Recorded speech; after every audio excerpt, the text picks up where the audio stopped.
Hello, welcome everybody to the Ballers Across the Pond. Week 9 is in the books. Peter and Will, how are you boys doing? Because there's so much to discuss as always.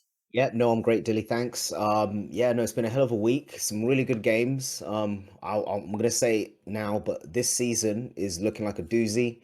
We're seeing pretty much a lot of parity across the whole league. Like, there's no team that's miles ahead of others. Even though my Eagles are currently doing really well with an 8-win record, there's every other team is right there. And there's a lot of teams that are right in the middle. So yeah, no, it's can't wait to sort of get into it. Yeah, I mean, it's been a pretty exciting week. There were some exciting matchups this week per se. So it'll be good to see as the season is heading towards where playoff slots, where matchups are gonna be key playoff As soon as crunch time deciders. comes, yeah, right? The crunch time of late November, early December.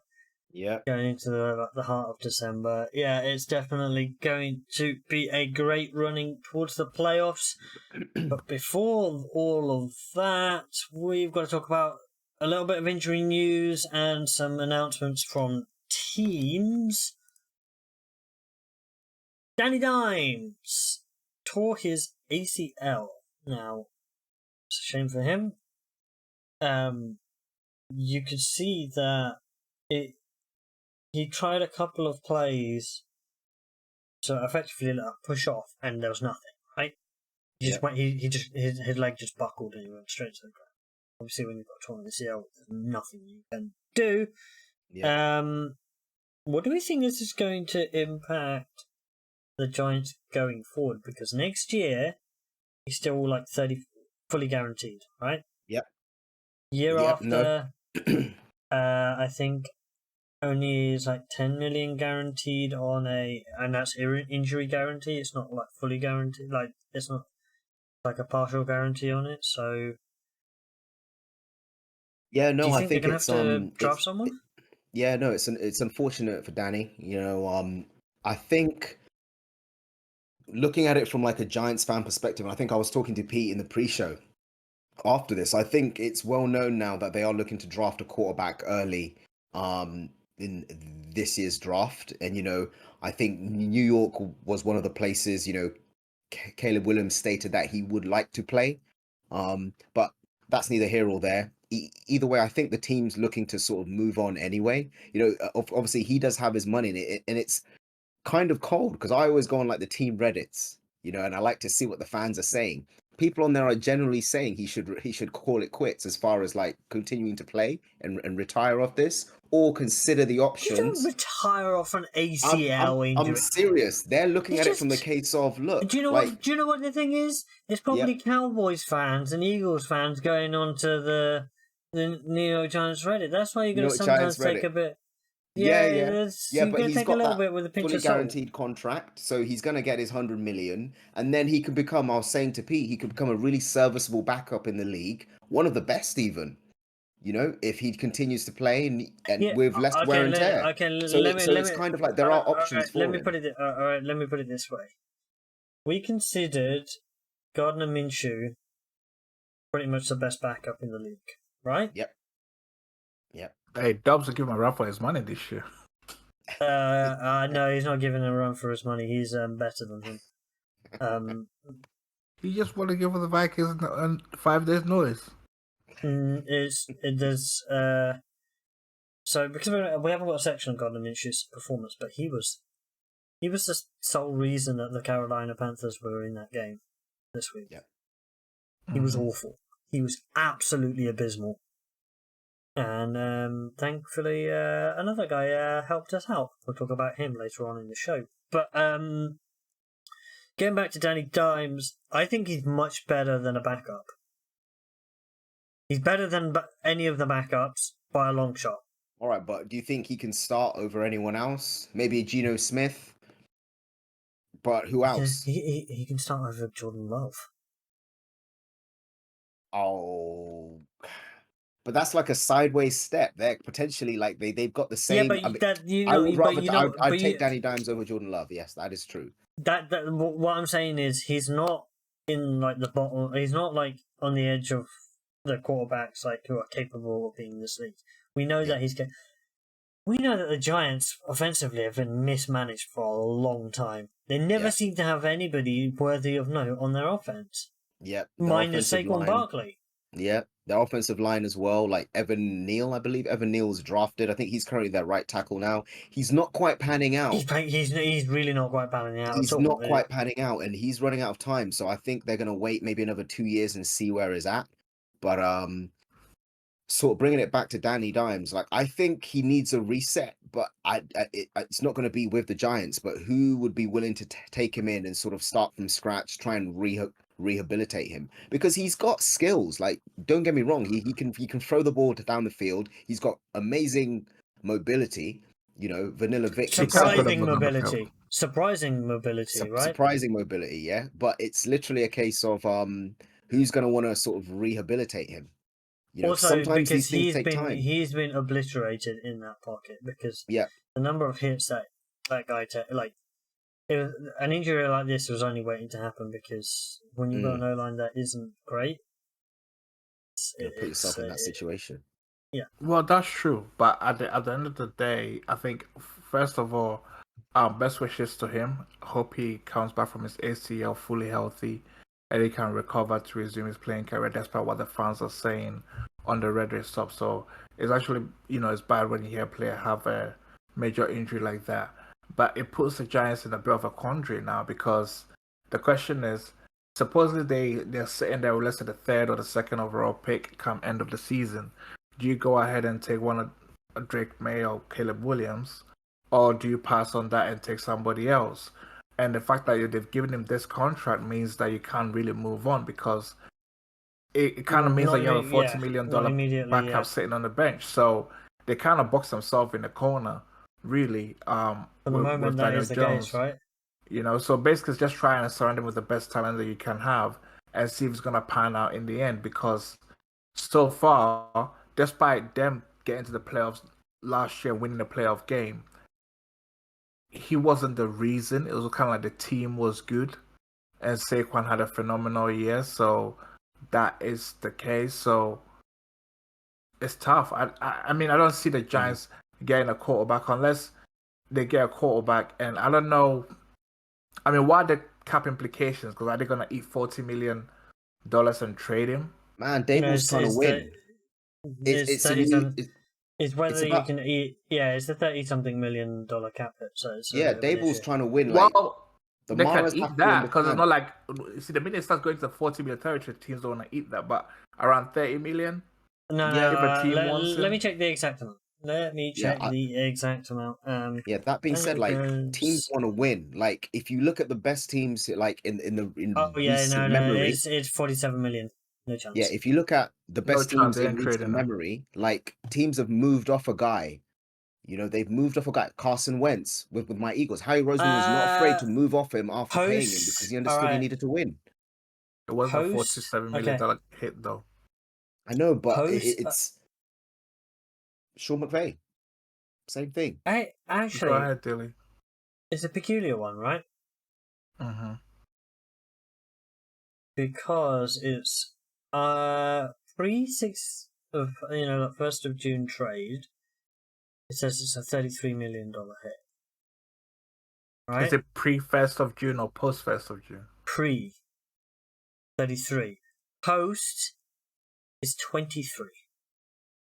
Oh, they're moving him, man. They're gonna move off quick. I think they will. They will do it. If it's 33, they will do it. Yeah, Dayball has to win. If it's 33, I think. But how does the optics look though? Imagine like trading a guy who's just had an ACL injury. Who's just had an ACL, because like it looks on their sympathy level and stuff, it will look very bad. I know they're in need of a quarterback because he's not very good and they made an error by giving him that contract. But then the question is, I mean, he's hurt in like November right now. And ACL injuries typically is a 10, 11-month recovery. So you're looking at the earliest he's coming back. So November, we've got December, January, February, March, April, May, June. around that June time, he will be 7 months, which means that he needs an additional 3 months to come back healthy because it's similar to Kyle's Yeah, but ACL, every whereby you ACL is need. not the same, right? Yeah, some Some take people long. It's Some true, some but take. people normally differently. they say it's a typically 9 to 11 months recovery. Any ACLs typically, even the quickest you can come back from it is like a 9 month. You know, I've seen some come back from like 6 to 9, I mean, but it that's depends because how much their work they body put is. in as well into the Yeah. rehab. Like if he works hard and he wants to come back, But you know, also, it depends on how his body, like I said, how his everybody's body body responds. heals. Everybody's body Yeah. heals in a different way. Is he Uh, gonna want to rush to come back as well? Because if he knows that, hey, I'm gonna get moved anyway, I'm gonna be a backup. Hey, I'm taking my time, making sure I'm good. I'm not gonna try Alright. and I'm not competing for a role right now. Let's move on. Dallas Goddard fractured his forearm. He's going to have surgery. He's going to be out for about 4 weeks potentially. For ooh, the that's a Eagles, potential miss for the has Eagles. a big impact obviously on the Eagles' offense because he is their main tight end. Other news: Carson Wentz is going to back up Matthew Stafford, and with Matthew Stafford being injured all the time, Carson Wentz could actually see the field. So this is a weird Yeah. one, but I don't think the Rams with Carson Wentz at the helm, it's not going to do anything, in my Yeah, I opinion. But that's don't think it will because I change have a biased much. opinion of Wentz. Yeah, I don't think it will change much. I think it's mainly the Rams are looking to evaluate the players that they've got there. And it helps if you've got a serviceable quarterback. Because if you put a bad QB out there, Yeah, one that can't really produce, when they have Brett Rippon, it was just it yeah, was you horrible. can't really see who your playmakers are. Because he can't get them the ball. So you're missing out on the evaluation process. You don't want your defense out there all the time because they're going to get exhausted, and then you can't evaluate them either. So the whole point of this is making sure that you can see what type of team you have going forward. And Carson Wentz is going to at least allow you to stay in games to see your team in different situations. Like the Rams right now aren't eyeing like contending for like a championship, making the playoffs necessarily. What they want to do now is see what their core unit is heading forward. So and I think having Carson Wentz in your roster is only going to help you sort of do that. And finally, in our injuries and news section, Will Levis has officially been named the starter for the Yep. rest of the season. And Ryan Tannehill is the backup, and Yep. he will be a free agent at the end of the year, I suspect. He Yep. may go on the merry-go-round. Whether or not he ends up starter, we don't know. Hey, Ryan Tannehill's had a good career. Like started off in Miami, was a former wide receiver, played well. Wide receiver back in his Texas A&M days. He played well. Moved on to Tennessee A Titans. limited Had a quarterback, though. limited quarterback. I'm not saying he's great, but he was someone that could always like compete. He was always there. Who was the guy they had in Miami way back when? You know how you had like Carson Palmer, but then there was the Miami QB Worthington or something like that. Began with a W. I can't remember his name, but that's who Ryan Tannehill is. You mean Chad Pennington? Yes, Chad Pennington. Well, That's he was him at the right there. Jets as well, wasn't he? So Yeah. So I always like to sort of bring these guys back. That's who he is. He's serviceable. Chad Pennington did Win a 3 few games. years there. Win a few games. He's gonna lose a few games. Not exactly the most gifted, but could do enough. I love reading the Reddits, and I was on there as well. Tennessee Titans. The fans were saying, this is crazy to me. They were like, if they choose to go back to Tannehill, then Vrabel needs to be fired. To be honest, we knew it was Only not if going to this happen happens. because we saw like the team plays a little bit differently with Yeah. Levis at the helm. Absolutely. And if you have a rookie, let him learn now, he can early develop on. because they're not Yep. making the playoffs. They're not good Yep. enough, in my opinion. Let him learn. In my very highly biased opinion, being within the AFC South as well. But all right, let's move on to our first proper segment of the week. Are the Miami Dolphins flat track bullies? Now, I have to decipher this because for anybody who is not British, they will not understand this. A flat track is actually cricket terminology, where it's very easy to bat, very easy for one team to dominate if you're now. The way that this translates to the NFL is Miami, when the opposition is below 500, they kick the butts. As soon as a flat track, it's easy to do it. As soon as the going gets tough, they play somebody over 500, they lose. It has been over 400 days, apparently, since Miami Dolphins beat a team over 500. Is this a problem, boys? Because I think it is. It is, because I think it shows kind of like a flaw in terms of like if they go up against teams that seem to have an answer to their offensive prowess, because I think they are offensive led team as it is. So I think that's probably the issue right now in terms of like them getting. I think this is another step in terms of like that they've got to get over, which is beating teams with a winning record, because at the moment they can't do it. It almost seems like they only beat up on bad teams, and normally to join the upper echelon of NFL teams, that's when you go start beating teams that have winning records or teams that are formidable. So I think that is sort of like the next step in terms of like how they evolve to as a team. It might not come this year, but it's something that has to happen next year. One thing I'll say is something that we have slated the Cowboys for, right? And it's easy, you kick the butts. Now, you look at the teams that they've lost to, the Miami Dolphins, they've lost to the Bills badly. They lost to the Jags, and they lost to the Chiefs. Yep. Now, was it the Jags? I believe so. My Who's brain. talking about? Dallas? No, we're talking about Miami. Miami's losses. Yeah, Miami's losses so far. Eagles. Sorry, not the Jags. Eagles. They lost to the Eagles. Right, they lost to the Eagles, Chiefs, and the Bills. My brain at this time of day went frazzled. But so anytime they've come up against a team that it's either an even match or they're slight underdogs, they don't overcome it. Again, against the Chiefs, they were down 21-0 at halftime. Yep. They brought it back to something respectable, but can't be doing that. It's still take into account like their high flying offense. You don't expect to see that.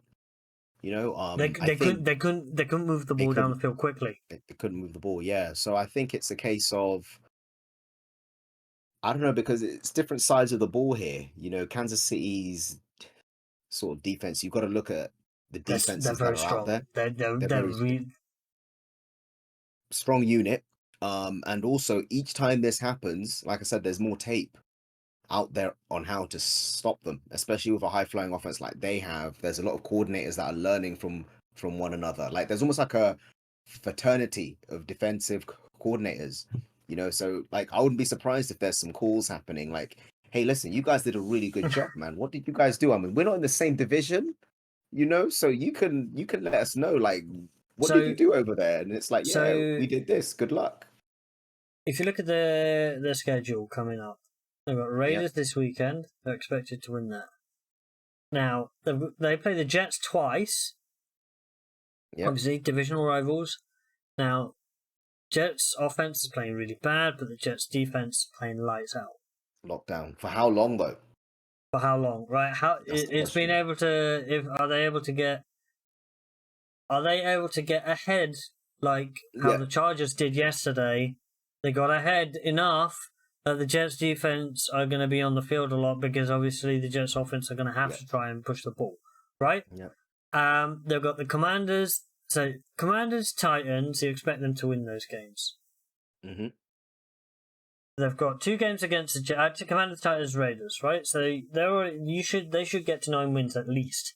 But the other games that they have got the Bills again on the final game. They've got the Ravens away. Ooh. They've got the Cowboys. It could be a massacre. They've got the Cowboys at home. So the battle of what Will's now saying, like the fake version of the Cowboys the fake show great, up. yeah, right. So you got 2 games against the Jets, which you would expect the Dolphins to win. Now, if they win those, they'll get to 11 wins, you think, and they're in the playoffs. But those 3 games again, the last 3 games are Cowboys, Ravens, and Bills.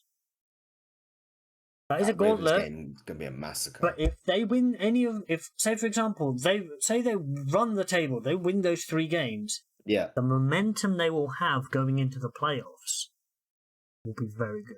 They have to win games against higher flying opposition. And actually, this game against Vegas this weekend, it's not going to be easy.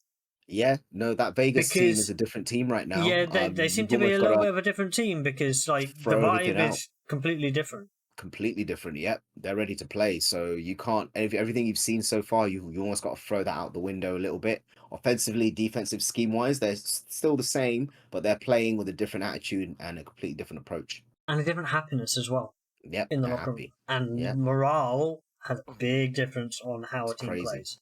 That's such an indictment, but I know we'll touch over that later. But that's such an indictment with Josh McDaniels.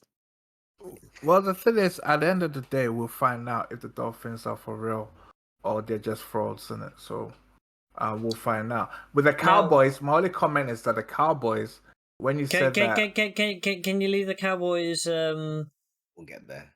We're going to get there. We're going to get there. What I wanted to talk about quickly, Chiefs. They seem to be the way Mahomes is playing this year is the way Brady played when their defense was good and all he had to do, he just did enough. I see what you mean. But here's the difference, though, with the Chiefs, right? And we've seen this before, the last couple of seasons, or even last season, we saw it for a bit.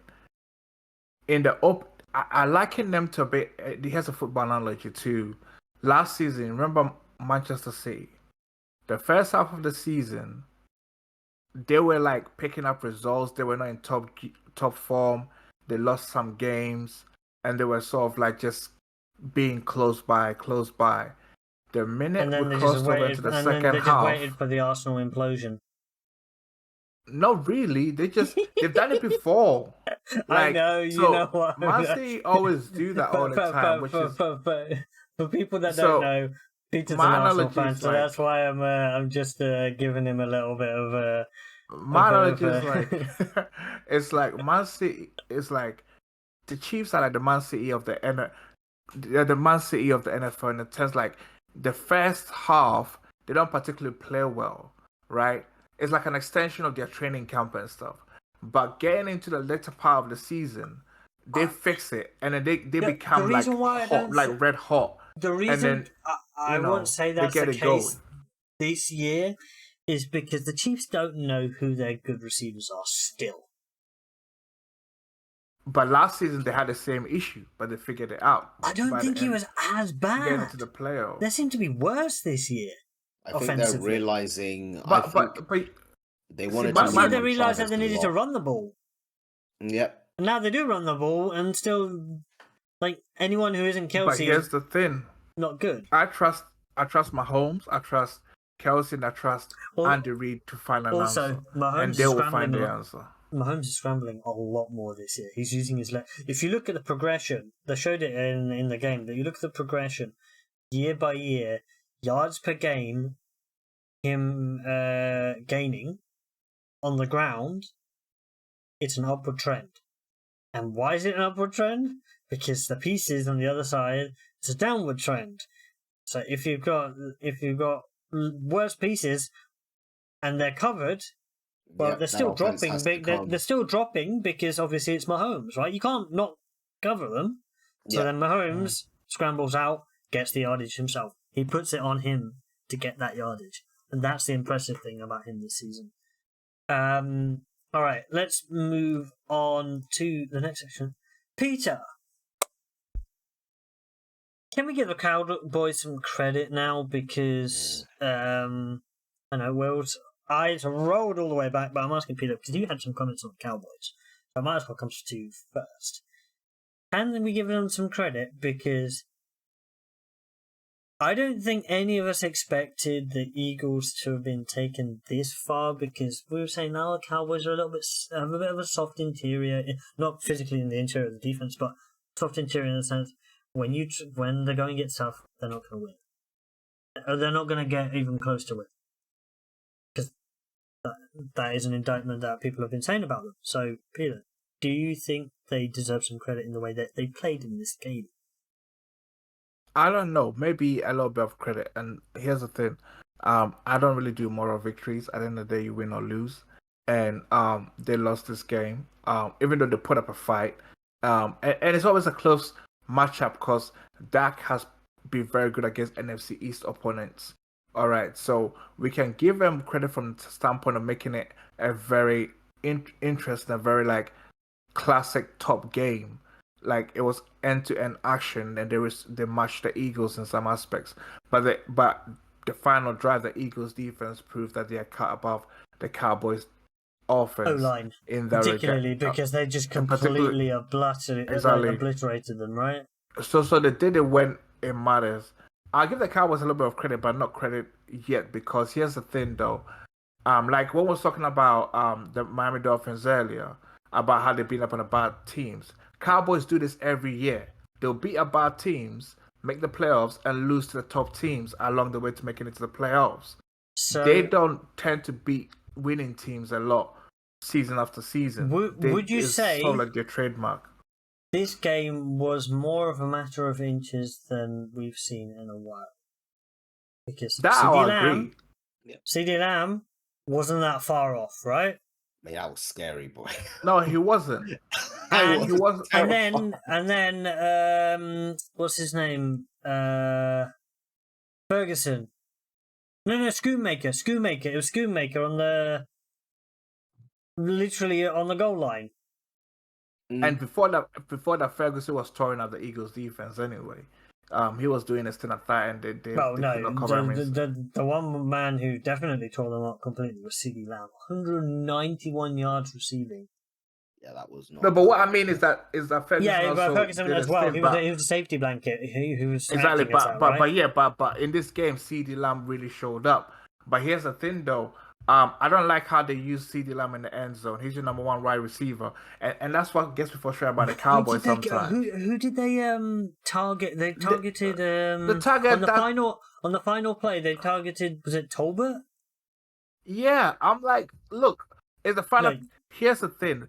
Michael Irvin said, "Big players make big plays in big moments."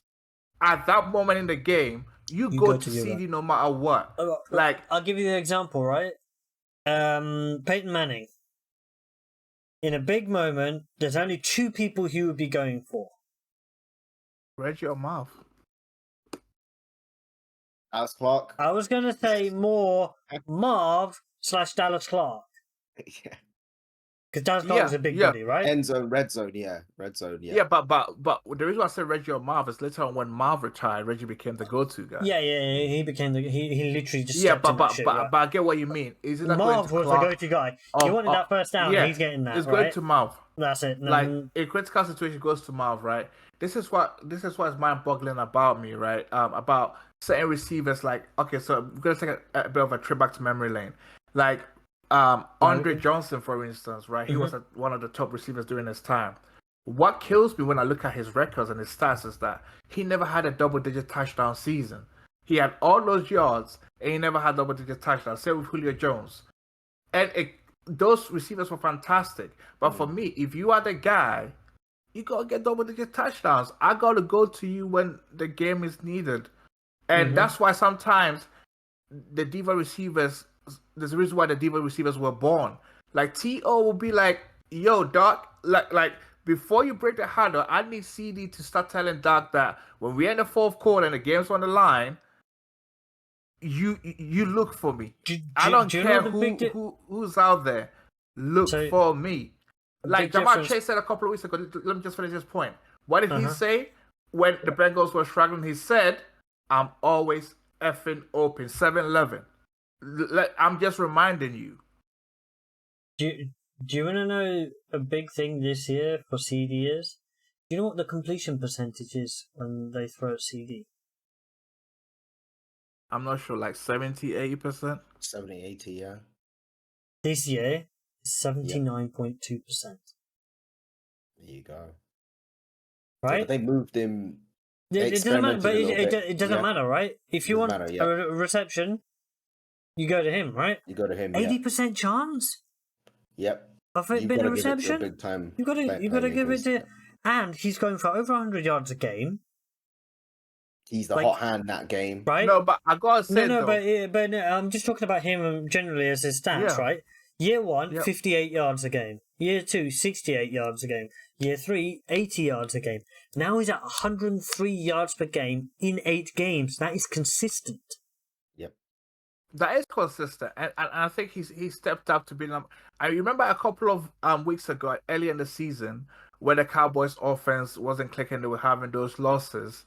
CD said, "You see, he doesn't like to make a lot of noise, right? But in little words, he said, look, if I'm the guy, I don't know what they're doing, not getting me the ball." And then when they started getting the ball to CD, they started winning some games and being very competitive. Now, if you look at his stats, actually, his stats are massively impacted. Week 1, he got 77 yards, right? But it was a 40-0 blowout. So they didn't need to do a lot, right?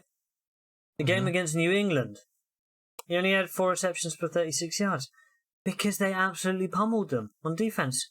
They didn't need to do much again. The game against the 49ers was that acid test, and they didn't play well at all on the offensive side of the ball. The last 3 games, he's got 100 yards, 117, 158, and then most recently 191 yards against a defense that, even though the secondary is not the strength of the Philadelphia Eagles, we didn't expect him to go for nearly 200 yards in this game. So credit to CD, and I have to give Dak a little bit of credit because he played very well in this game. This game was not lost because of Dak, it was lost because of just minute margins. That's this game, minute margins, and that happens. I don't agree though. No, they lost literally because of that. The difference in the score was that touchdown that was overturned with it being ever so slightly short. Yeah, Dak Prescott. That is the difference in the score. Here. I mean, he went for 374, 3 touchdowns. He took care of what he could do. It's not. Yeah, you can't sort of pin it. And I've seen a lot of people saying, "Oh, he should have turned up field a lot more on the scramble towards the pylon, and he could have made it." Nah, if he did that, he would have been obliterated before he reached it. This game was always going to be a chippy game. It's a rivalry game, so we knew that even though we're the better team going in, it was going to be hard. Because the players are going to play harder, the coaches are going to coach harder. My Eagles had me worried, but this is what championship teams do, or you'd like to see. They find a way to. Anybody who watches this doesn't know. During the end of this game, I was just sending emojis to Will to try and get reactions out of him because he was stressful, absolutely pooping himself. Right? Stressful because I know how these games can go, and if Dallas was to take this win, we'd never see the end of it. But yeah, no, we kept fighting and we were able to work our way back. And that's huge for us because we've been struggling defensively these past few weeks gone. One thing I want to say about this win is let's not lower ourselves to Dallas's level. Even Micah Parsons, he's been around that fan base long enough that he's becoming delusional. All right, we understand. Everyone can see you put up a really good game. You played well. It just wasn't enough. But don't say that there's moral victories, like you said, oh no, I think what it You is can learn from it, but you don't when publicize you're in that team, you have to, if you get overly down about a loss and you don't take positives, that has its own snowball effect, right? Yeah. You have to take positives. Yeah, You the have to positives are speak there. positive. You have to speak about the positives, because Yeah. otherwise, say, okay, yeah, it's a game of margins. We played very well. There's a couple of things that, didn't perfectly go away. That's it. That's happened, right? Done. Move on to the next one, kind of thing. There's not a lot there's positive to the Cowboys display, because they're capable of testing any team within the league. Yeah. Yeah, one thing Right, I'll they're say about capable this of game. it's just more about now they need to go ahead and get over the line versus one of the elite teams. That's what needs to happen. Again, same with the Dolphins. Yeah. And same probably, next team that we're going to talk about, I might as well segue straight into it. I was going to say, just before you do that, so I'll be honest with you. On paper, if you look at the stats, Dallas should have won this game. But if you remember, how many 4th and shorts did my Eagles have? Well, you mean like the tush push, yeah. Yeah, the amount of times we were able to convert on that play, like we seem. Well, I'm telling you, man, it's ridiculous. It's insane. That kept us in the game. We even had that short and goal, and we were able to get it in. Like it's such a powerful play, and like I said, if you look at on paper, Dallas should have won.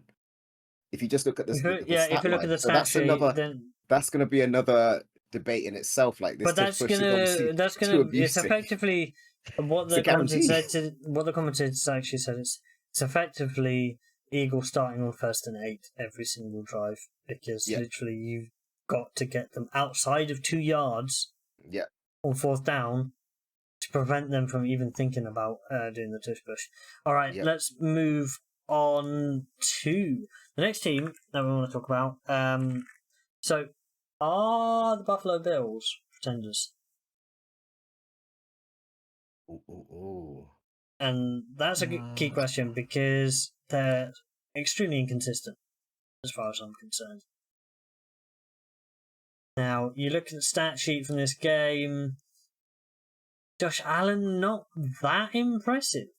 26 for 38, 258 yards, a touchdown, 1 interception, and a touchdown on the ground as well. But he was just peppering the ball towards Dalton Kincaid this game.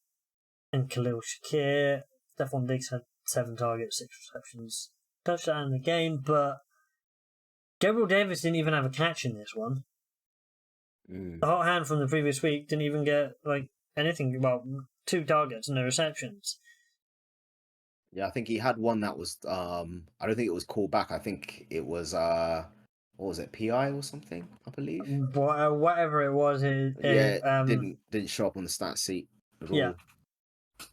But yeah, no, it's true. So this game pretty much, I think it hinged on one thing: the fumble when Dalton Kincaid was flipped, and it was peanut turned out. Peanut punched out. It's a freak play. It's not often that when you're flipping, there's another guy coming in to come and punch the ball out. That doesn't happen often.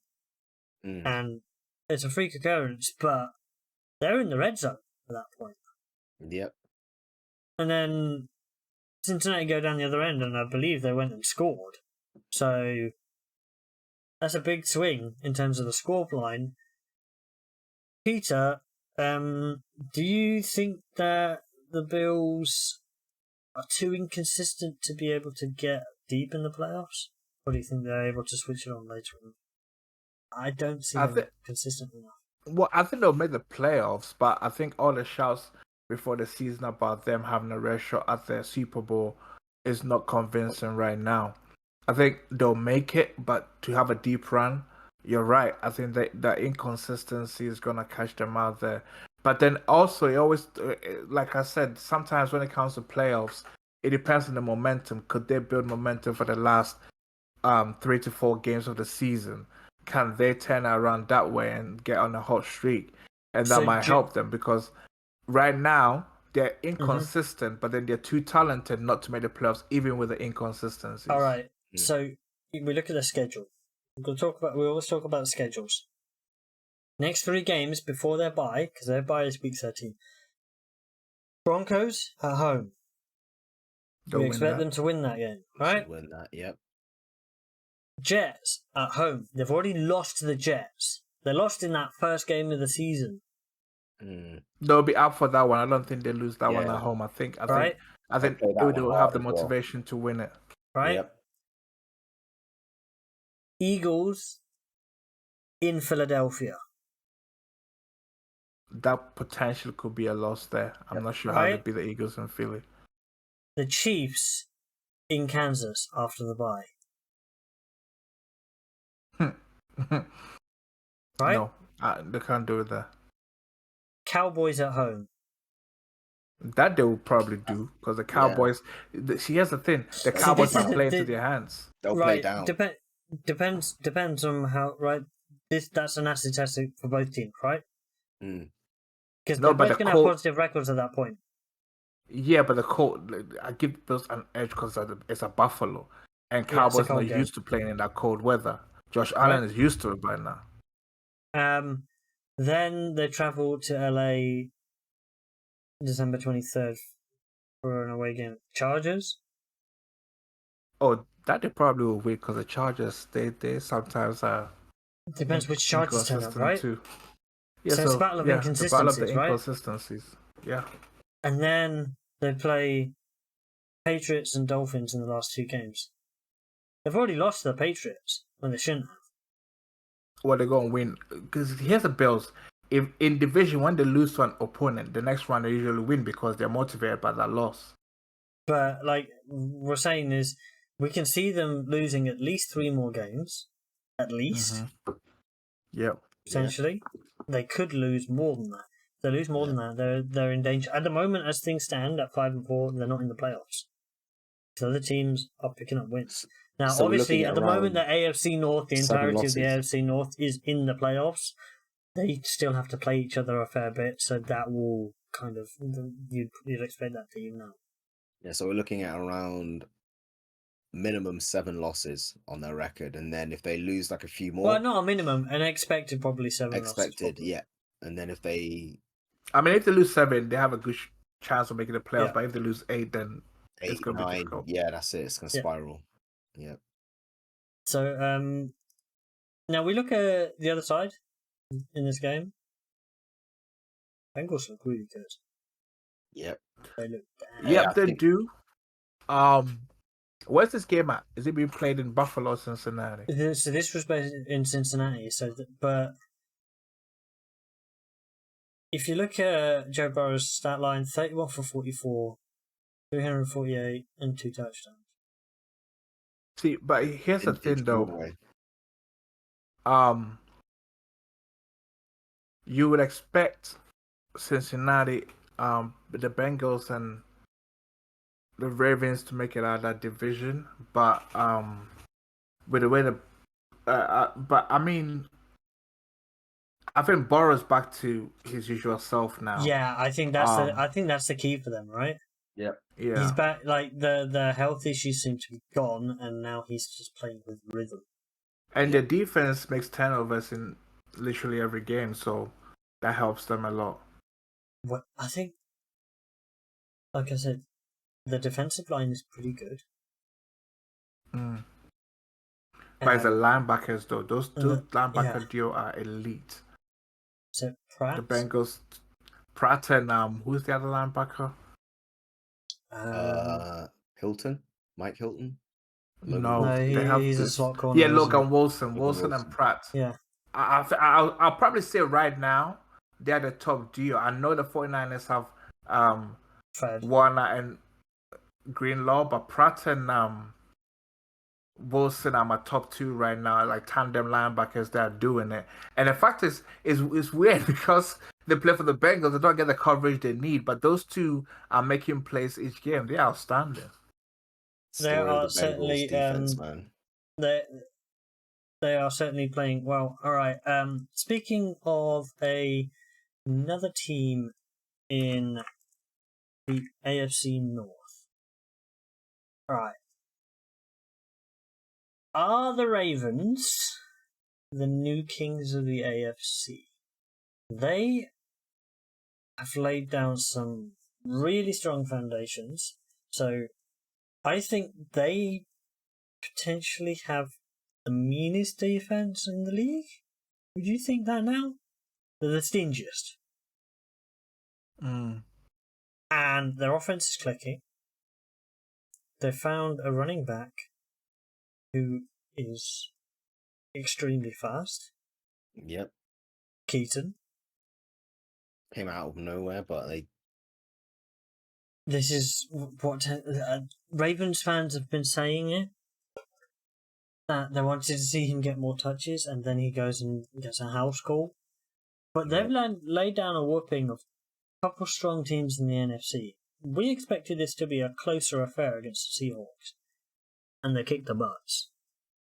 We expected the Lions to do something against them. They kicked their butts. We've got to take this team seriously because they are extremely strong on the defensive side, and they seem to be working it out offensively. Yeah, I think the main thing was to see how the passing game would turn out. It was a slow start at the start of the season, but I think, like I said, whatever sort of growing pains they had with the new pieces, Zay Flowers turning into what everyone expected. A lot of people are saying he so far, And like in that draft. And a certain man got a touchdown this week finally. Oh yeah, OBJ! yeah. But he didn't get it from Lamar. He got it from Tyler Huntley. Because Lamar was already taken out of the game at that point. Odell Beckham, like I said, Zay Flowers is the person that they want to be their number one of the future. Odell Beckham is really good to have there as a number two. Well, he's an expensive number two because he's been paid, what, $15 million this year? Yeah, he's expensive, but I think they kind of knew coming off an injury and everything, it might take a year before he becomes... Or it might take him like the majority of the season, and then when crunch time comes, playoff time, he will come good. Now, Keaton Mitchell had 138 yards rushing off 9 carries, including a 60-yard complete, bullet train to the end zone. But Gus, 5 for 52 and 2 touchdowns. Justice Hill had the majority of the carrying, 13 for 40. But yeah, this was a comfortable game for them. Gino in this game was made to look extremely ordinary. 157 yards, 13 for 28, 1 INT, and a fumble as well. Kenneth Walker, 9 carries for 16 yards. Yep. The Ravens, you can't run the ball easily on them. Yep. And then their secondary is clamping down as well. That makes it extremely difficult. So you've got to be able to dink and dunk and kind of do it that way. So are they the best? That's the question, guys. Are they the best team in the AFC at the moment? Are they better than the Chiefs? I think as far as a complete team, I think it's a serious question. Like if you remove Mahomes from this and you put in another QB there, then it's a no-brainer. You know, Mahomes is the equalizer there, but right now as a complete team, the Ravens are the team to beat. Yeah, I'm so happy for Lamar. So happy. Like he's one of the 2 QBs I would like to see win multiple Super Bowls. Outside of my Eagles, Peter, do you agree? Do you agree that the Ravens are the team to beat in the AFC? Yes. It's a resounding ray of confidence. It's yes, and I do hope. My only hope is that in the playoffs, if they meet the Chiefs, both teams have no injuries, and let's see how it goes. Because I think the Ravens finally have the defense that might do it. Yep. It's gonna be fun. when we come to crunch time towards the end of the season, it's going to be really fun to see. All right, let's move on. This is a fun one. Can the Vikings sneak into the playoffs with Joshua Dobbs as their quarterback? Now, I admit, 5 days prep? And he wasn't even the starter? He comes in, doesn't even know the cadence of the offensive lineman, right? Hasn't got to know the lineman. He practiced on the sideline for about 2 minutes, and they didn't even have a full start in this game. Yeah. Once he came in. Yeah. No, it's true. I mean, how impressive is that? Will, boys, how impressive? You I'm asking Peter because Peter had him as his starting quarterback. Now he goes into the Vikings, and he goes and does stuff. Well, I'm not surprised because here's the thing: he came to the Cardinals, and within a week he was starting. When we first traded for him, and also you need to look at his background. He's an extremely intelligent type of guy. I mean, the guy is a rocket scientist. He's gonna be. So he's an aerospace engineer, isn't he? So exactly, he's gonna be working for NASA. He's gonna go to space at some point in his lifetime. He's an actual aerospace engineer. So exactly. So his ability. We are intelligent human beings. To grasp information is on another level. I think probably he has the most highest IQ amongst all quarterbacks in the NFL. The problem is the physical talent level doesn't match the IQ that he probably has. And it was quite impressive what he did on the weekend. I was a surprise managed to pull it off. 5 days that he got there. 5 days to learn an offense, 5 days to come into the game on the fly in the second half and produce what he produced is outstanding. It's only fair enough that I think this week he deserves NFC Offensive Player of the Week because of putting the Vikings on his back and rolling them to victory over the Falcons this weekend. So that was very impressive. Some of those runs that he did as well. Exactly, and that's the thing. And to me, in the off season, if the Vikings don't retain him, I wouldn't mind having him back as Kyler's backup because he's definitely one of the better backup quarterbacks in the league. Yeah, no, I remember. This is a change of tack. Sorry, this is a change of tack because what were you saying the week before, Peter, in our group chat? Because you were not happy with Dobbs' performance, or was it just your team not being that good at the moment? No, he is not that good. Here's the thing. They say in the NFL, right? Your backup quarterback will win you 3 games and lose you 3 games. So that's basically just Dobbs. He'll be excellent for 1 or 2 games, but the rest of the season you can't have him for the whole season because But the thing is, if you look, so the way that I framed this question was, and I'll ask this to Will, can they sneak in? Because if you look at that NFC playoff race, do you expect the Vikings, they can eke enough wins, so they've got 8 more games this season, to hold off the Commanders, the Falcons, the Bucks, the Packers, the Rams? Yep. Yeah. You look at the only team that I think that can challenge them is the Commanders and the Falcons? Yep.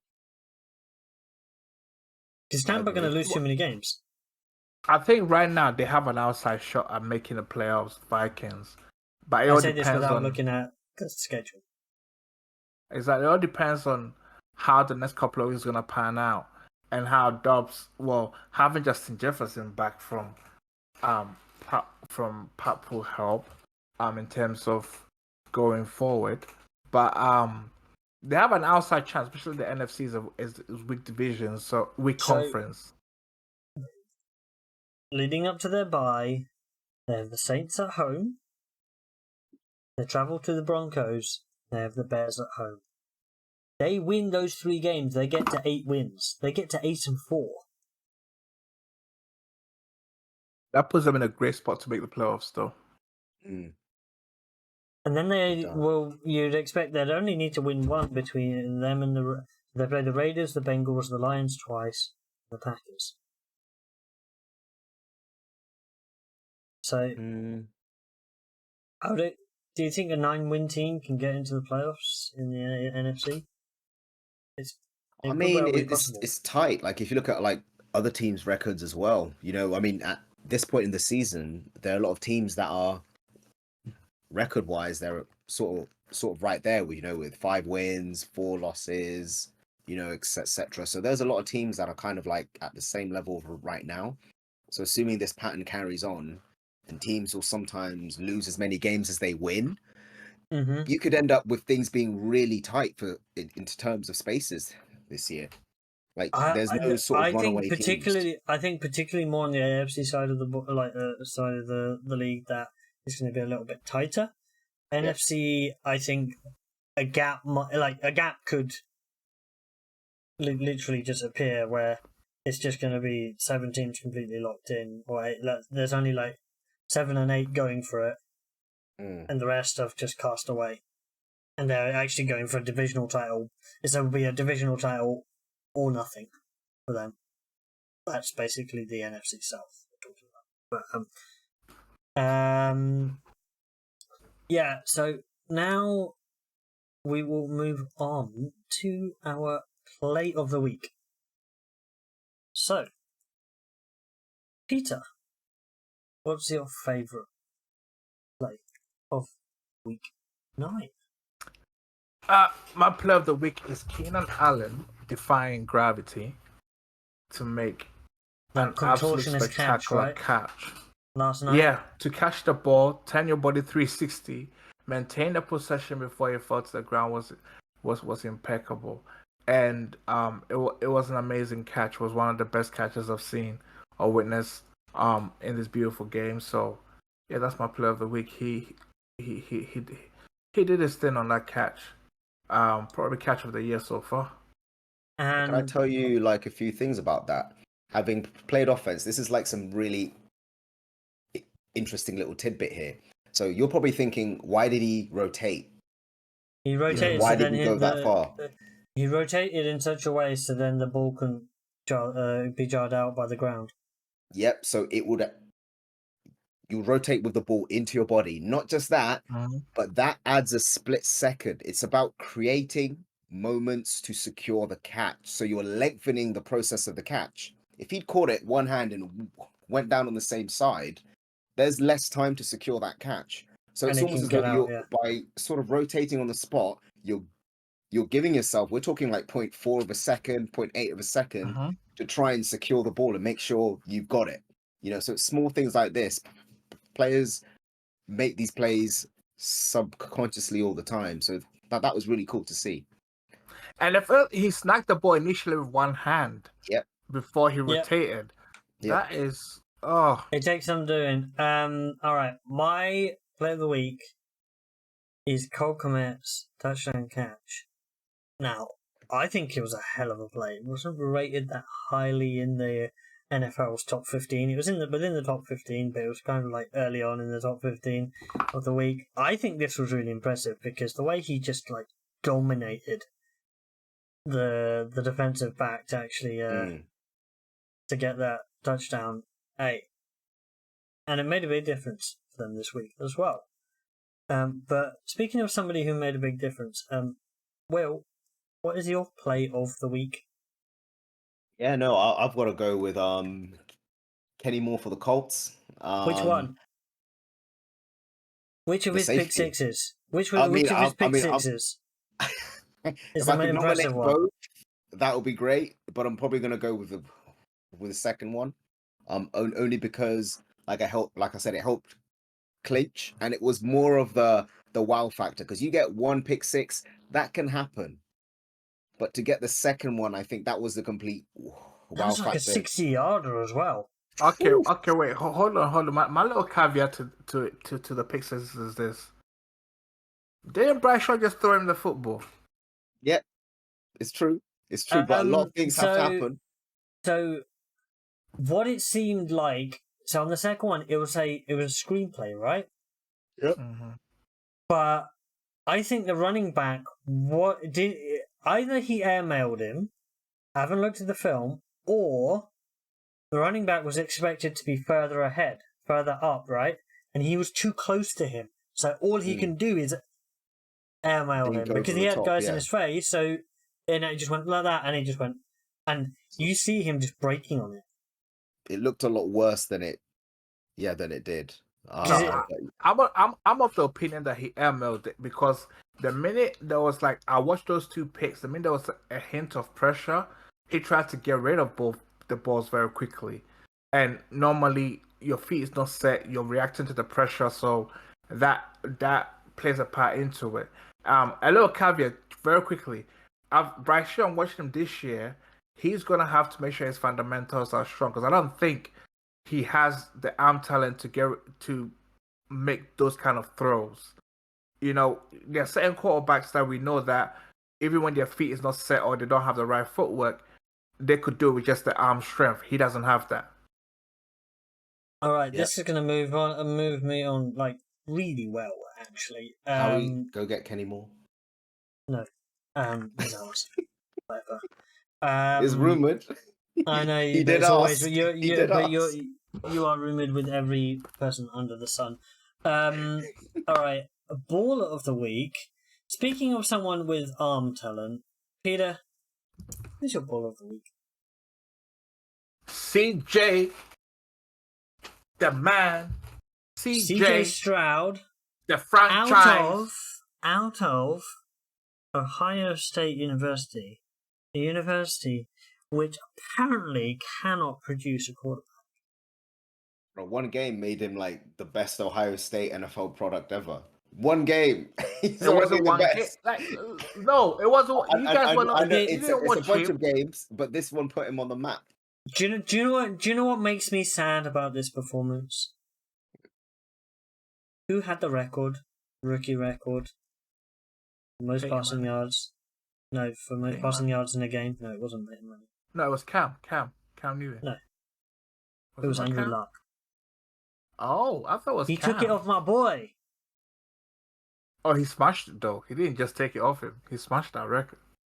No, I'm gonna say that he not only did he take it off him, the Tampa Bay Buccaneers gave it to him as well because they were shocking on defense as well. Oh yeah, I mean, as much as my ball of the bad. week, right?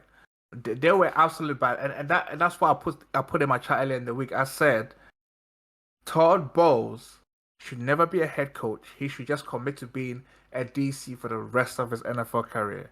Because I feel like when he becomes a head coach, he tries to delegate the defensive side of the ball, and they are not as good. But when he's dialed in as a DC, he's one of the best in the league. Or he's some coaches are DC like who is really good and like fully delegate it to somebody who's really good. That's the thing. Because they got and the Bruce areas. If you look at who blew them apart in this game, like this. It's Dalton Schultz. It's Noah Brown. It's Tank Dell. Tank Dell's impressive player. Yeah, Tank Dell's really good. But Noah Brown and Dalton Schultz. Hey, maybe CJ's just that guy. Like he's I was thinking in my head earlier today, and I find it really interesting. Like it's all good QBs, like a first, second overall pick in the draft. This is what you expect. You expect them to adapt early, and I always compare. Whenever I compare QBs, I don't sort of look at it within his draft class. I always look at it within like the past 5 years, in terms of people coming out. Zach Wilson was a second round pick. He's still trying to figure out NFL football. He was a second pick. He was a top two pick, second overall pick. Sorry, second overall pick. Both second overall picks. He's still trying to figure out NFL football. CJ Stroud, we're talking in 9 games. Sorry, well, actually, he was looking good 7 to 8 games in. It's clicked.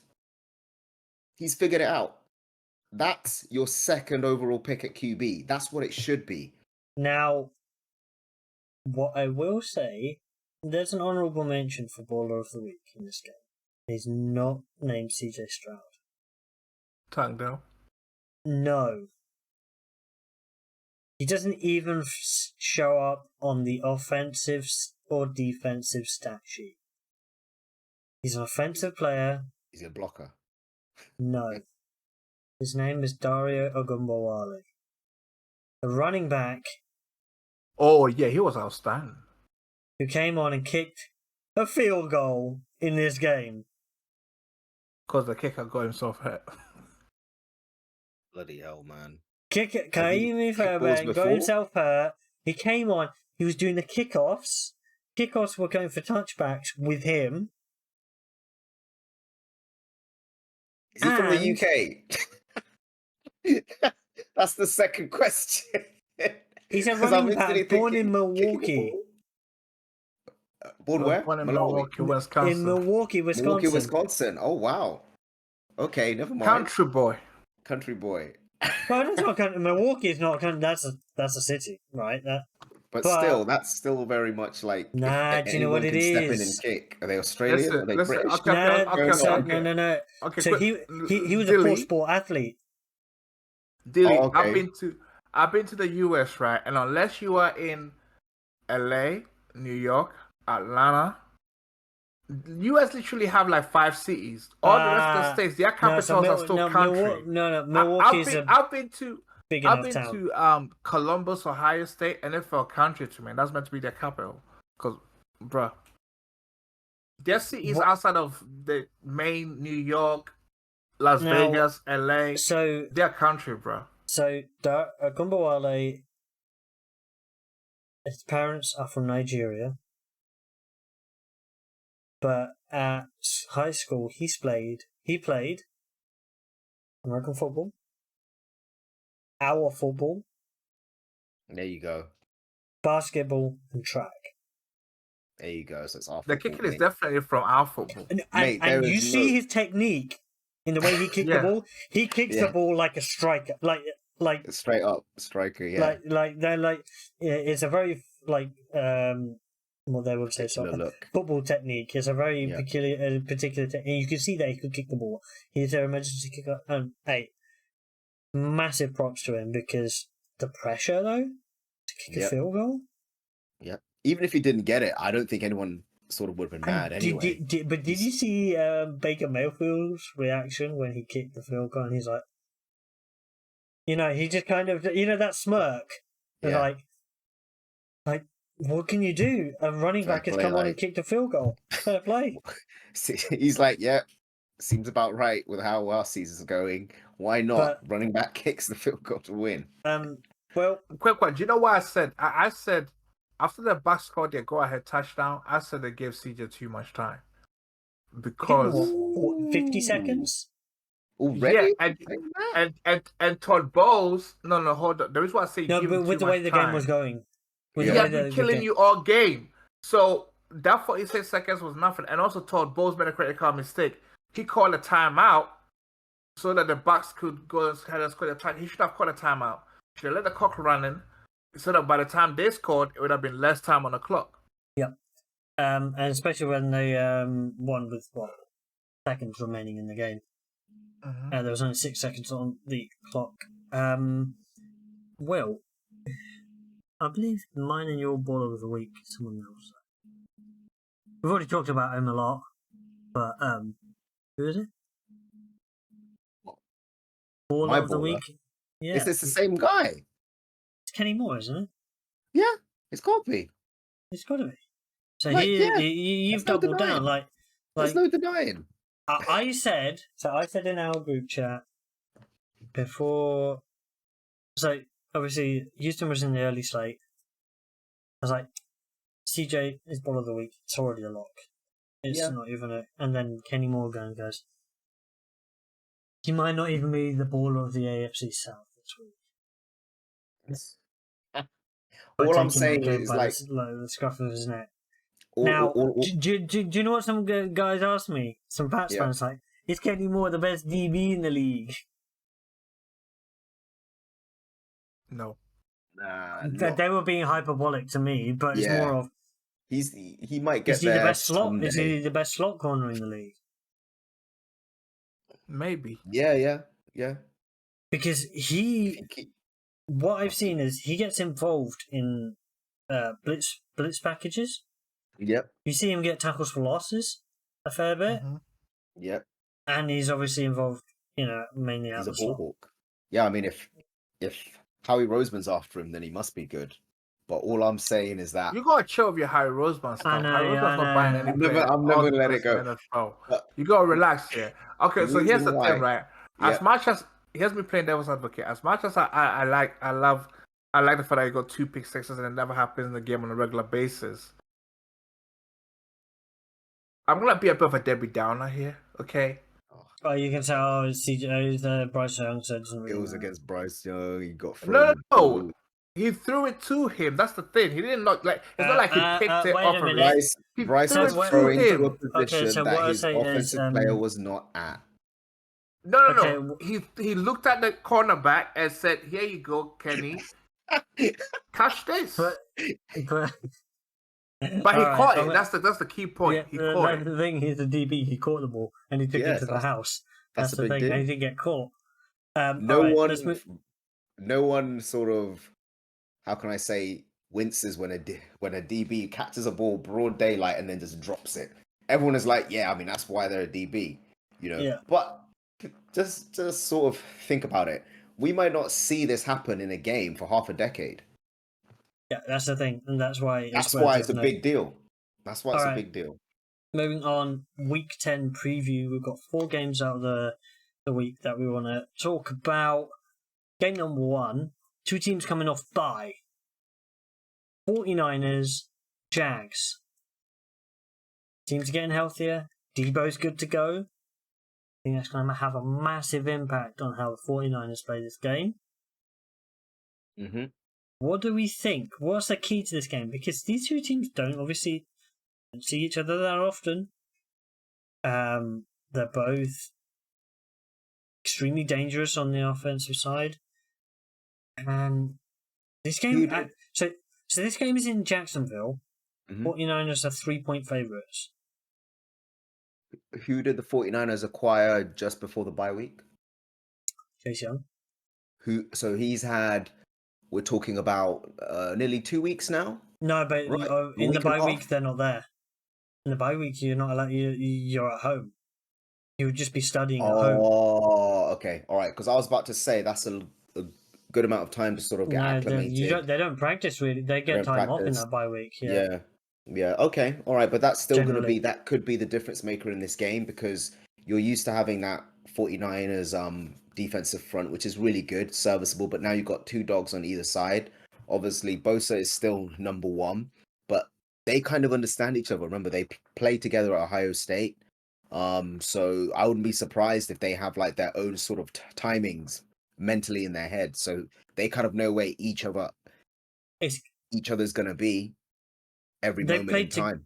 Together, didn't Ohio State, yeah, Ohio State Buckeyes, yeah. So they kind of know they know how each other works, right? They know how each other works in terms of timing. They can kind of feel where they each are in that after the snap, so they kind of know. Cool. That could be just like a glove slipping back on with it, like how each other work. That's going exactly. So that's going to be lethal. And remember, Chase, when he knows when he's playing well, can compete with a lot of left tackles in this league. He's going up against the right tackle,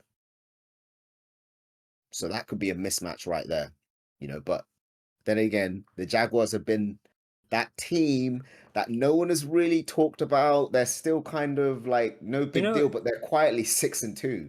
So do you know when was the last time the Jags beat the 49ers? Obviously, they only play each other every 4 years, but when was the last time? We're talking like way back. We're talking like David Garrard days. So like 2008, 2009? 2005. Oh. Well, if that changes... It was David Garrard against Alex Smith. Alex Smith, whoa. Back into time. But hey, if the Jags get a win here, I think this team's gonna be legendary down there. Like they've earned like the key to the city with this win, because this is a team they've always struggled with. They're in no key to the sea. Come on, respect Blake Bortles, man. They made it the FC Championship game. They haven't been bad. They've been bad for a long time. Respect Blake Bortles. He took them to the AFC Championship game. on the back of the Saxonville defense. took them to the championship game. Blake didn't do it. Listen, Blake took him there. Who was the quarterback? It was Blake. Yeah, but that's like saying Rex Grossman took the best of the Super Bowl. Saxonville. It No. was Saxonville. Jalen Ramsey, Rex Miles Grossman Jack, is still very respected in Chicago, mind you. all of those guys there. Name me the best QB that took him to the Super Bowl apart from Rex. Like, if we're gonna give quarterbacks, give some quarterbacks. Trent Dilfer won a Super Bowl with the Ravens. He'll get some credit. He's on TV, isn't he? But all right. Poverty So Because QB. all he did was 7 But- points. They got 7 points, and that was it. is that the main key to the game that you think that there is?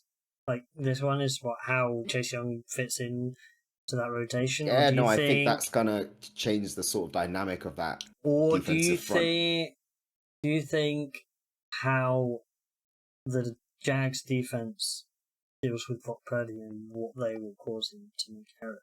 Can they cause him to make more errors like he's been making? I think you're giving Brock No. too much credit there. I think it's more of a case of how they deal with Debo and CMC. Hey, what's Pete gonna say? I saw his expression change. What are you gonna so say, here's the Pete? thing. With Debo back here, I think after the bye week, they're gonna fix some things, and Brock will probably play better after the bye week. I give the 49ers a great chance to win this game because the reason why Chase Young is gonna be a very good addition for them is because he was playing with Washington and he has started to play very well. And the key is that he allows Bosa to get some one-on-ones because Bosa has been the most double-teamed edge rusher this year. So having Chase across from him enables him to eat when it's one-on-one because you can't double Bosa all game. Then Chase is going to eat. At some point, your tackle's going to go one-on-one with those edge rushers. So we'll see how the game goes. You know those like mid-season acquisitions where they almost you see them like deep in the playoffs, and then the commentators are like, they acquired him halfway through the season. It changed their whole team. Kind of like a Von Miller. Where how he was able to change that sort of Buffalo's defense right down the stretch. This could be one of those acquisitions that almost transforms the 49ers season and really allows them to push late. So yeah, it's and definitely I think one what to it watch. is like if you keep getting to the quarterback, it helps the secondary. Even well. pressures as Pressures well. helps the secondary play better. Yep. All right. Moving on. Lions Chargers. This is a fun game. I really like this one actually. Because Chargers off a decent victory. This game is in SoFi. Lions 2-point favourites, but it's a high expected score. Around 50 points expected in the game. So, where do we think the keys to this one are? Because Detroit have the sixth best passing and rushing attack. They are very good against the rush defensively. And so are the Chargers pretty good against the rush defensively. Detroit just had their bye, right? Detroit are coming off the bye. Yep. And the Chargers have the worst defensive yardage per game against the pass in the league. So could this be a game where Amon-Ra is just gonna go full sun god on them and just obliterate them? I like that, Sun God. Yeah, no, I think Detroit just coming off the bye, they've had time to get healthy.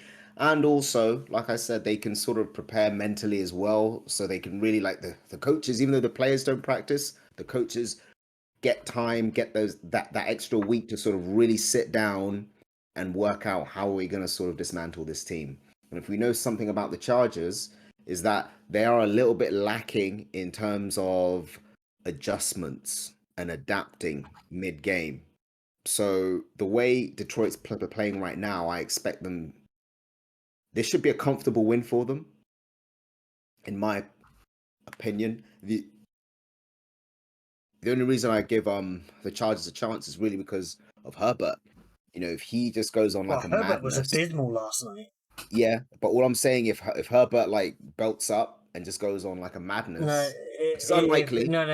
That's the only way I can see them. If Eckler doesn't happen, Eckler is the key in that offensive side. Okay, if yeah. Eckler plays well, the Chargers play It's well. true, but they don't want to If give him the Eckler doesn't, ball anyway. So it's weird. according to their play calling, so I don't think that's gonna happen. Like All I Eckler gotta is say their is star offensive player, and Jamar Gibbs has proven that he deserves more of the ball. So Lions. so he Just to deserves do more that. of the ball. But then David Montgomery also showed that in short, like he played well when he was on the field. So they Yeah, both, but when you they take a both guy deserve 12th touches. overall, you gotta feature him more. I mean, there's a reason why you took him Yeah, that but high. they're yin and yang, right? They're two different styles of backs. They're not the same style of back, so you can use them both very well. But this is against the Chargers defense, which is pretty good against the run. So now You're we'll changing see my. that.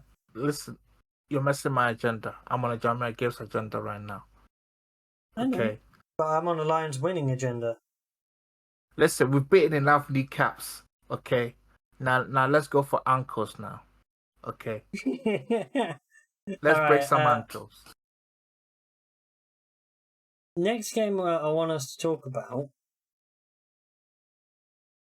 is between CJ Stroud and the Texans. I can't believe I'm saying we're picking the Texans for a game to talk about, right? Hey, CJ Stroud, but now he's got some competition to go up against because he's going to be playing the Cincinnati Bengals this week.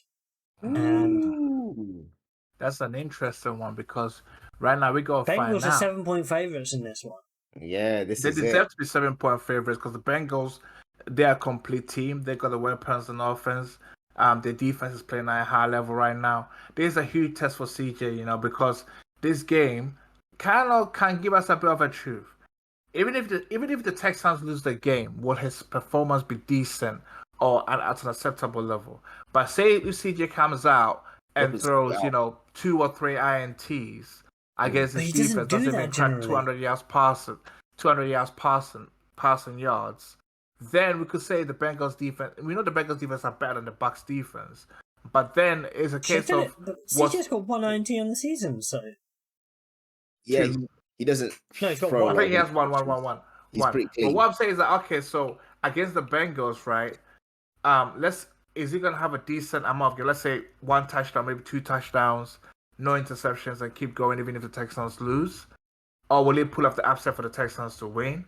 Or if he has a truly horrible game, then the question becomes: was this week's the game against the Bucks? Was it because the Bucks defense was awful, or The thing is, it we've has to seen do with CJ CJ? improve. We've So seen CJ All improve right, like these okay, past so few weeks. Like all he's right, played well. I don't think uh, last week was a fluke. I'm expecting, like I said, I think it's clicked for him. And remember, I think these guys might have been because Joe Burrow was he at Ohio State for a yeah, but short he made amount his of time? mark at LSU. Yeah, I know, yeah. but they know each other. They were in the same locker room because CJ No, they weren't. Stroud, he would have been a I freshman don't think or they at were. least a sophomore, right? He would have been a sophomore or a freshman. Yeah, when did This is- CJ Stroud leave? Was he a junior?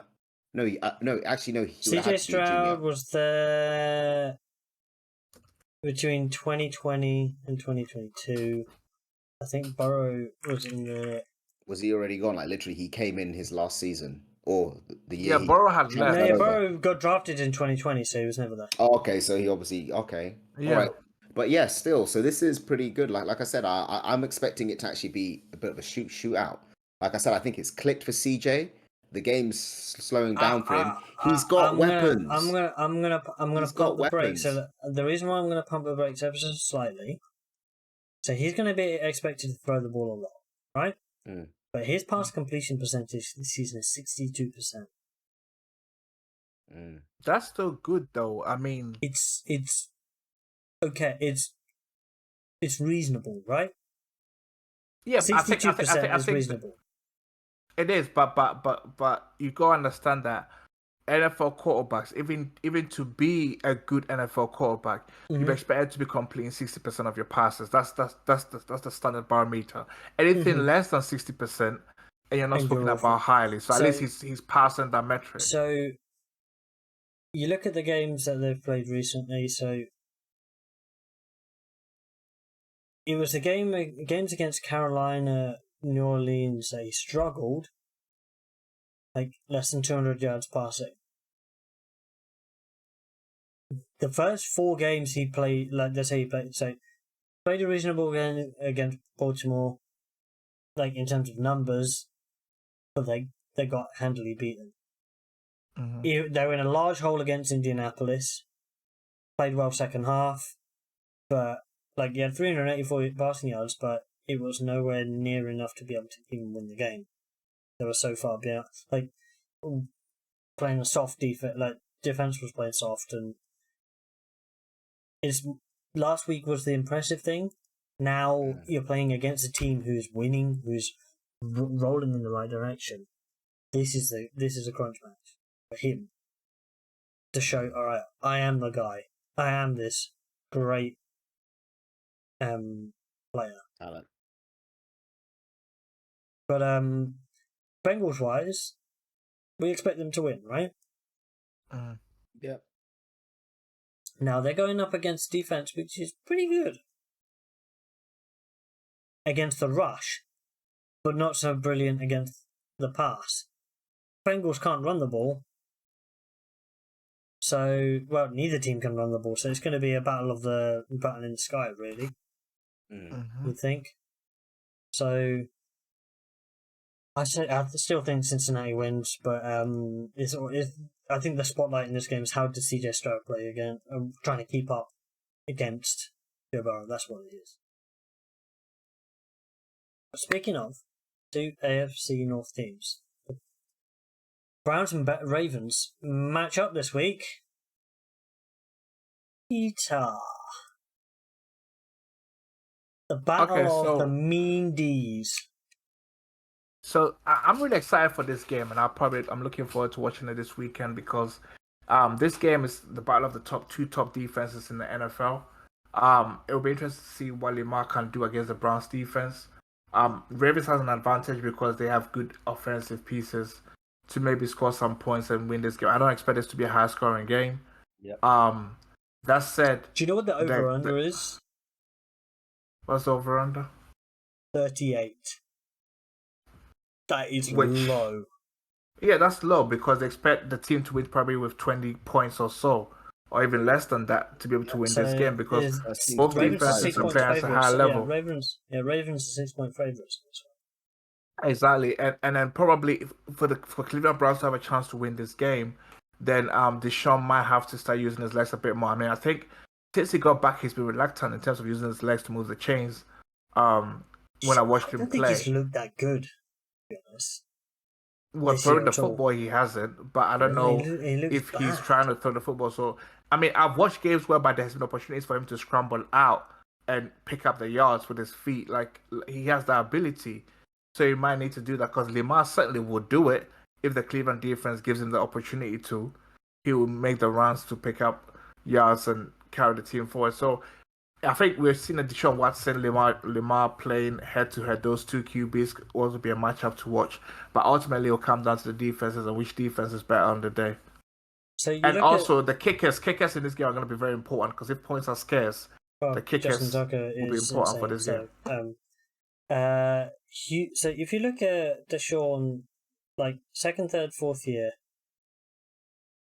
in Houston, he was between 67 and 70% completion percentage. But also on top of that, his yards per attempt was between 8 and 9, generally. His yards per attempt at the moment is like 6.5 in Cleveland, and he's about 60% completion percentage.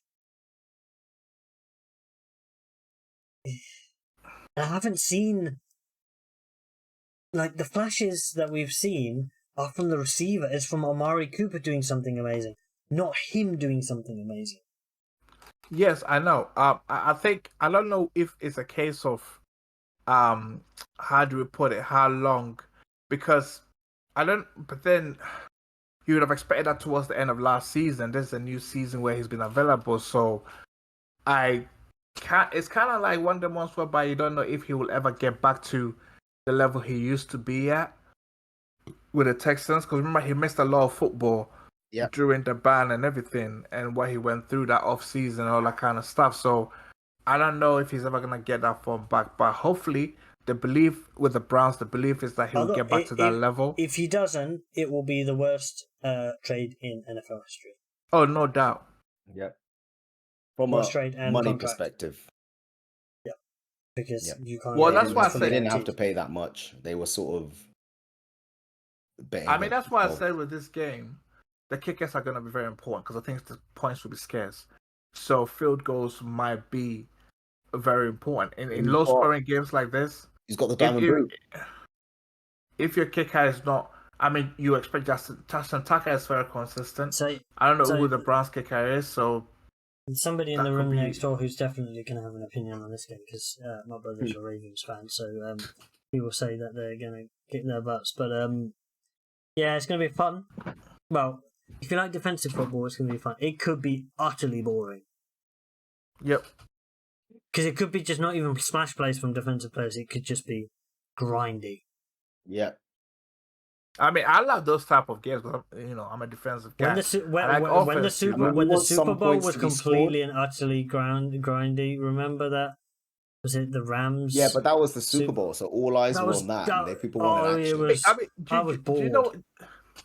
Do you know what this game will remind me of? You remember back in the day, right, when Pittsburgh and Ravens used to play, and points were scarce because defenses would dominate, and sometimes they'll finish something like 12-9 or 12-6.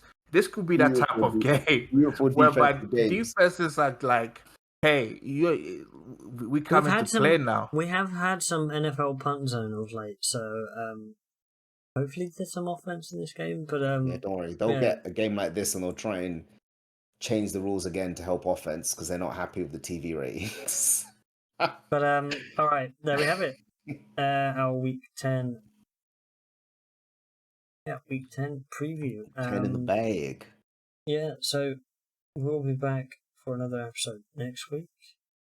And until then, it's goodbye from myself, goodbye from Peter in the middle, and Will on far right. And we'll catch everybody on the flip side.